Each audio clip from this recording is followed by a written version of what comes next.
And we're going to take a little bit of time now. Kaya Lenhart's going to come up and talk about Mark and talk about how he is a good employee for them and has added value to their business. So thank you very much, Kaya. Sure, you bet. And Ashley as well. My apologies. I wasn't sure whether they're both, but I'm glad to have both of them. Two for one. No, on this one, you actually get two for the price of one. We started thinking about just a few things that we wanted to share about our program and about the Treatment and Learning Center. And Ashley and I have been working together now for almost 11 years. Almost 11 years. So there you go. So we can kind of complete each other's sentences at this point and work a lot together. So we thought, you know what, we're going to use this opportunity for you to hear a little bit of both perspectives. And I do want to just say, Stacy's here, Dean is here. We are representing the Business Advisory Board. So again, Stacy, Dean, thank you. Laverne and LaShane are not here, but this is such a terrific group of people who are very dedicated. And Dean, we've worked the longest together, Yes. but I've learned so much from you and find just a lot of inspiration and ideas. Because, you know, when you start a program like this and sustaining a program like this, it does take dedication and have really enjoyed not only supporting the expansion of this for other businesses, but our work together. And hopefully Laverne will come in. She often gets stuck in traffic. And thank you to Pat, Yes. and Bonnie, and Stacy, and Sherry, and Karen in the back. These folks, we have had, Mark, he is coming up on his 10-year anniversary this year, and each of these folks have supported our program just remarkably. So thank you, and thank you for having us. So why are you all here today? You know, I appreciate your opening remarks because it's a nice transition to some of the thoughts that Ashley and I wanted to share. Yeah, it's a little bit of a success story about Mark, but frankly, it's a little bit more about you and what you've done to change the equation in today's world about adults with disabilities. You know, you are all here because you've made a real difference in the lives of someone with disabilities. You each in your role, whether it's been Ingleside or Wegmans or CVS, you're prioritizing adults with disabilities in your workplace and committed to making these programs successful. It's because you all understand that fundamentally we all desire purpose. If you have ever been in your life in a place where you didn't have a job or you didn't have a calling, you understand how difficult that time can be because we live in a society that values purpose. Adults with disabilities, as Pat noted, they're no different. And you all know that. One of our favorite sections in the Washington Post is the 5 myths. I don't know if any of you ever read this section. It's in the Outlook. So if you have a moment sometime, open up the Outlook section, and they always have 5 myths. Sometimes it's, you know, something silly. It might be the 5 myths about why the Washington Nationals will never win. Or they can tackle some tougher issues too. And a few years ago, our Business Advisory Board, at one of our meetings, decided to say, okay, what would the 5 myths be around hiring adults with disabilities? I know you were on at that time, Stacy, you might have been. It was interesting because after about 30 minutes, I think we had like 25 myths. We could just have kept going and going and going because we'd said, oh, and you know what we hear? Oh, and you know what else we hear? And sometimes it was the legal piece and perception piece and all of these. But we thought we'd share like a top 3 with you because it's in sort of these 3 that capture a lot of the work and a lot of, frankly, what you've done to move past those myths and make hiring and working with adults with disabilities so successful. Ashley. And these aren't the canonical 5 myths that we came up with. They're 3 that we thought kind of help us tell the story of Mark and what we all are trying to do. So for starters, employing adults with disabilities is a drain on resources, especially staff time. I'm sure Gmmb is not the only organization that had a skeptical HR department. I think the default for many organizations is that hiring adults with disabilities is going to be a drain and that it's going to be a risk. And we have a core team that supports Mark at Gmmb, but to say that the return is far greater than any investment of time is an understatement. I mean, all of us feel like we have gotten such valuable management experience, even as junior staff. We get a window into how the firm works. We feel like local celebrities because Mark is always coming and saying hello to us versus, our colleagues. They're very envious. And we have this opportunity to form a close relationship with someone with whom our paths may never have crossed otherwise.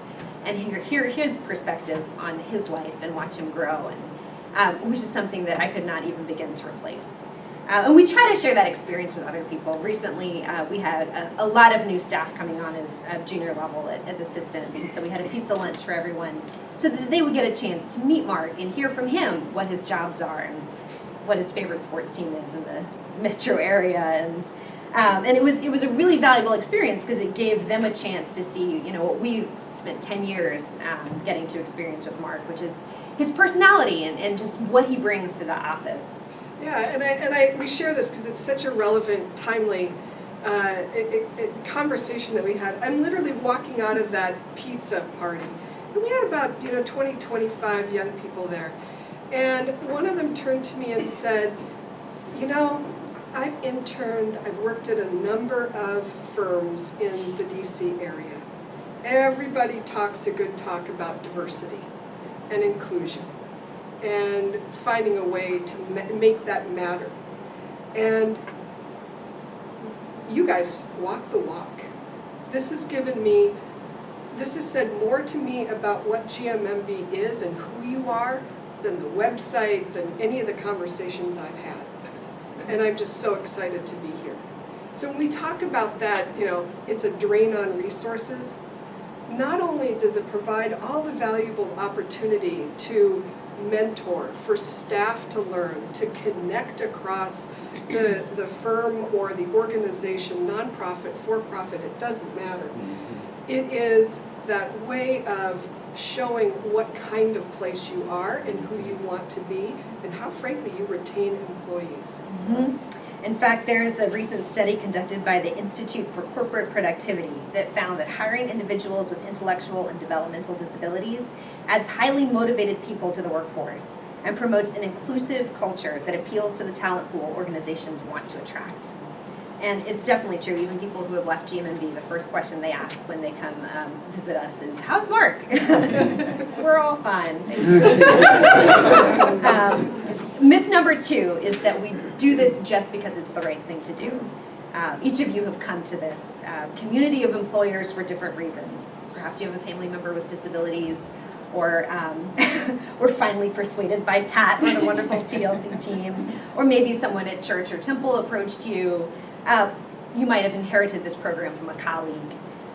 Whenever people approach us, they always say, this is such an admirable thing that you do with this program. And we love to think of ourselves as being admirable and altruistic, but the reality is we want to make good employment decisions in our workplaces, and employees with disabilities, they strengthen our workplaces. Time and again, research shows that top performing companies are those that emphasize diversity. Employees with disabilities are a really important part of that spectrum, and learning to see beyond the differences to what we all have in common is a valuable lesson. It's one that's really benefited us. But to be successful, we know that the needs of the business has to come first, and that a program that is put in place just because it's the right thing to do is going to have a short lifespan. Employees with disabilities, they're dedicated, they are loyal, they have talents and abilities that can really help you out. And yes, you will have to figure out what those are, and yes, you will have to adapt over the years so that your program is sustainable. And that's one of the areas where TLC is such a valuable partner. because they're looking out for your success, and they will help you adapt, and they will help your employees adapt. And that is what creates a sustainable program. And that's why we've had Mark for 10 years, and it's still incredibly successful. 10 years and going. 10 years and going. And then myth 3 is that you won't find qualified candidates, or there aren't qualified candidates out there for your job. And we know that there are hundreds and thousands of people who are not only looking for work, but also incredibly capable. And then there are these organizations like TLC who know these people, and you've heard Pat describe it. They've watched them grow from when they were in school. They're teaching them new skills. They're helping them engage in their communities. They know these people better than anyone, and then they also know the businesses in their communities and what we're looking for, and the right level of skill sets and experience that will make them successful at the job. So when you think about it, what better resource could there be for a job candidate? I think what Pat said about improving lives and expanding possibilities, it's for us too. I mean, it's certainly helped expand the possibilities of Gmmb. That's absolutely right. So I just want to close with a story. A few years ago, Mark was honored by the Maryland Association of Community Service. Some of you may have heard of them. And we were invited to join his family. I think Sherry was there as well for just a really wonderful evening. And Mark was, of course, as we sat down at the table, going to be one of the last of 45 honorees. So we settled in to hear an evening full of stories. And I would say for both Ashley and I, but what struck us as we left that evening, there were beautiful, funny stories for each of these young people honored, these adults with disabilities.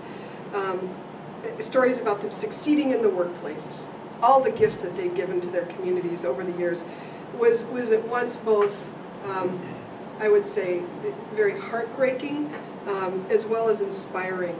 And I say that because so many of these adults, their formative years, they were abandoned when there was recognition that there would be issues in their lives. If not abandoned, they were kind of, pushed to the side.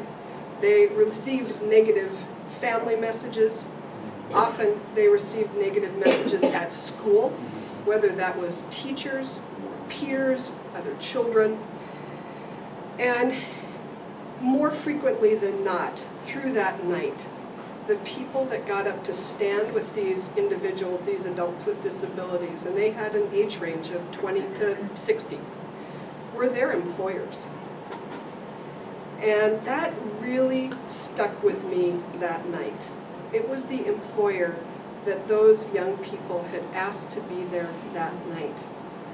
Because more often than not, it was the employer that took a chance on these young kids at some point in their life and said, "We value you." And, I think you all here are giving a gift that is immeasurable and are valuing these young people, older people, and giving them purpose. And so, as much as we also want to celebrate these success stories, we want to celebrate all of you and some of the members that are being honored here today that can't be. Thank you. Thank you for taking a chance at times. Thank you for all of the investment that you put into these programs. And, these young people are eager to invest in their community, to invest in their workplace, and we all benefit because of it. Thank you.